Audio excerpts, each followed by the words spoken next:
Hey everybody, this is Mike with Raw's Video. After upgrading to version 6.0, you're going to come back into a rebooted Ultrix frame. That Ultrix frame will present you with the same two functions as you're used to seeing in the past, Ultrascape and the name of the Ultrix with its IP address. If you recall, Ultrascape is our multi-viewer configuration. All of these sections have stayed the same. Configuration, layout editor, head selection, clock control. That user interface has stayed the same. Where the changes have occurred is under this next one. If I double click on it, you'll notice that there are two different sections inside of here. The product info stays the same. This is something that we had in the past. It was called system status previously, but now it's renamed as product info, and it gives you the information about the serial numbers, the uptime, the IP addresses, as well as the ability for you to transfer your databases in and out of the system. Next, you'll see that there's a system tab and a database tab. Under system, there are three different sections: configuration, control, and monitoring. Under configuration, and if I double click on the Ultrix icon here, this is where you get into the rear end view or the hardware view of the Ultrix frame. This user interface has stayed relatively similar to what we've seen in the past. There are some new functions. If you click on an IP card, for example, you'll notice here that now when I edit one of these receivers, I get this slide out that appears on the side that gives me all the different options and the alarm tracking that I'd like to see for that card. Most of the other views of the other cards that are inside of this frame have stayed relatively similar to what you've seen in the past. There are no slide outs or opening up of different sections. However, there is a section up at the top here where I can select either inputs or outputs so I can navigate between what I'd like to see.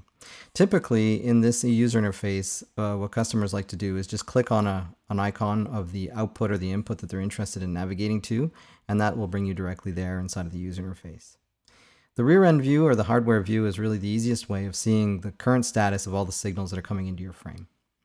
And in general, it stays largely unchanged, except for some of the different feature enhancements that have been brought in with the newer cards. Under the Connections tab, which is the next one on the configuration section, this is where we can see all of the incoming connections that are currently connected to the Ultrix or the UltraCore BCS frame. So you can see I've got a couple dashboard connections that are currently established with that frame. Some of them are in UltraTouch, and I also have this PC that's running. You can see the different services that are available. By default, some of these are not selected when you've received the frame. You can always select to enable them if you want to use those protocols. And then the protocol servers themselves, this is where you see the information that have to do with all of the configuration options for each of the protocols that are available on the Ultrix or the UltraCore BCS. The next section under configuration is the control section. And the control section is where you're going to see all of the remote panels once we start creating them. Under monitoring, here you can see the alarm configuration for the multi-viewer section. So this is where we set the parameters that detect different types of alarms that can be displayed on the Ultrascape multi-viewer. This option is available if you have the license that's called Ultrascape CA. The next section, so now that we've looked at the system configuration, the next section is the database section. And the database section has a couple of new features inside of here. The first one is the database manager.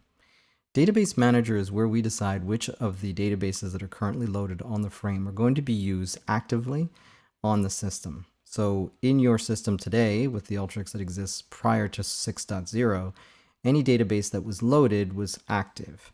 Any database that was not loaded into the system was just running as a standby, waiting for you to use it.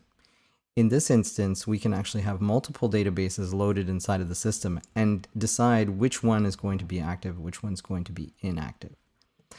So once you're in this user interface, if you've upgraded from 5.5, you may want to import one of your old databases that were already on the Ultrix frame and convert it to a 6.0 database.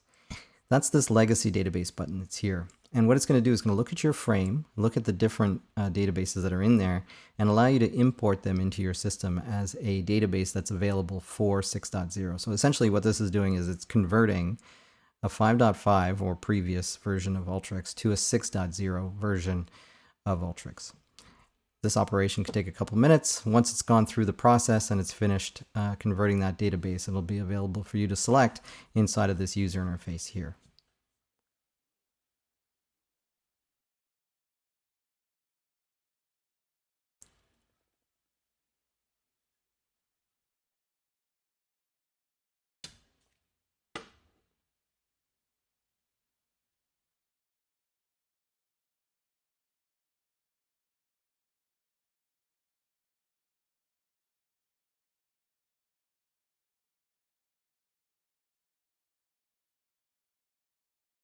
All right, now that that's successfully transferred over, you can see that it's appeared inside of the database as a database that's available for you to activate. Now, if you want to activate a database, you select it and activate it. And what this does is it applies that database instantaneously. So it's a very quick transition between databases being used. I'm going to go back to my original database here, activate that, and then show you some of the different interfaces that are available here. You have the ability to add your own database. You can duplicate an existing database. You can import and export those databases, as well as use the legacy database button that I showed you earlier. One of the new features that we're really excited to present is the operational modes and the ability for you to create snapshots inside of version 6.0.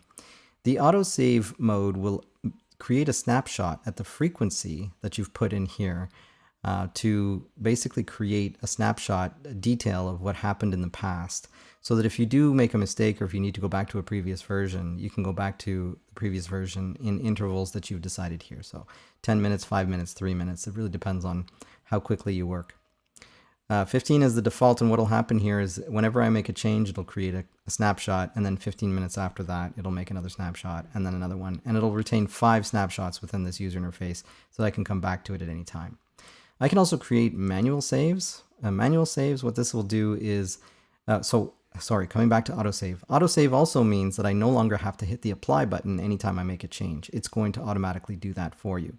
So there is no apply button, there's no save button when you're in this autosave mode. When you're in manual save mode, you'll notice that there's a little golden border that's appeared around my user interface. This also makes the save button appear inside of my user interface as well. So this is my indication that now I have to apply save anytime I make changes. And then the protect mode is really just going to give me an in-between where I can hit the save button if I'd like, or I'm going to protect the database from being manipulated at any time. So it's just going to give me a little shield here to tell me that the database is active, but it's currently protected, so no changes can be made. So the most common function is the autosave mode, and you can create manual snapshots at any time, assuming you've made changes to your database. The next section over here is the database builder. This is a function that we had before in previous versions of software, where you have the ability to create your own database by using this wizard. So essentially you just have to fill out the information however you'd like to see the database created inside of here. Give that database a name so that you can use the configuration and then go through and build it. We have a separate tutorial that explains all the different features inside of the database builder. You can look forward to seeing that on our channel quite soon. The next section, once you've created your database and it is active, there is the configuration of that database. And here you can see that some of these different configurations are similar to what we had in the past, things like the levels, destinations, sources. However, there are some new functions inside of here as well. And throughout a series of tutorial videos, I'll be explaining each of these different sections so that we can go through them all individually and understand how they each work. This is the database, so if I take a look at sources, you'll see that my source inputs are in this database, the same with destinations. The next section down below is the control section where you find all your software panels. So it's nested a little bit differently than what we've seen in the past, but the software control panels are still available for you to use here.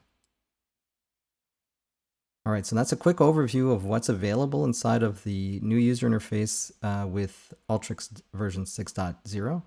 You can look for our other tutorial videos that go through and explain each of the individual functions in more detail.